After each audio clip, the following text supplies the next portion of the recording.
Gujarat energy technical કર્મચારીઓના પ્રશ્નો અંગે ગીતા ટીમની મંત્રીશ્રી સમક્ષ રજૂઆત. વહેલી તકે સમાધાનની ખાતરી. Gujarat energy employees technical association GEETA દ્વારા ટેકનિકલ કર્મચારીઓના પગાર ભથ્થા, ફિલ્ડ એલાઉન્સ, સેફ્ટી સુવિધાઓ અને તહેવારી રજાઓના સહિતના લંબિત પ્રશ્નોને લઈને રાજ્ય સરકાર સમક્ષ મહત્વપૂર્ણ રજૂઆત કરવામાં આવી.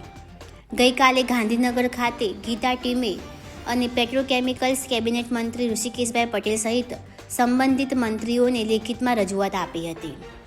સંગઠનના પ્રતિનિધિઓને ટેકનિકલ કર્મચારીઓની સુરક્ષા મુદ્દા, થાંભલા ઉપર કામ કરતી વખતે રિસ્ક એલાઉન્સ, કામના કલાકો અને અન્ય લાભોને લઈને વહેલી તકે યોગ્ય નિરાકરણ લાવવામાં આવશે એવી ખાતરી આપી.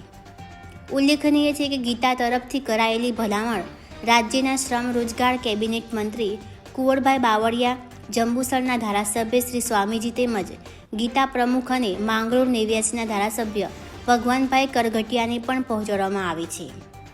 સૌએ મળીને ટેકનિકલ કર્મચારીઓના હિતમાં મીટિંગ બોલાવી જરૂરી પગલાં લેવા વિશ્વાસ આપ્યો. એસોસિએશન અનુસાર વર્ષોથી મોડી પડેલા લાભોને હવે ન્યાય મળે એવી અપેક્ષા છે.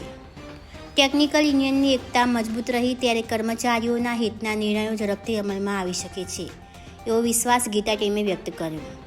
રજૂઆત દરમિયાન એચ.કે. ચૌહાણ, ડી.બી. પરમાર, એચ.આર. પટેલ, એમ.જી. પ્રજાપતિ, એસ.આર. પટેલ, એમ.ડી. ચાવ, દીવાનજી ઠાકોર, કે.વી. ભાટિયા સહિતના હોદ્દેદારો હાજર રહ્યા હતા.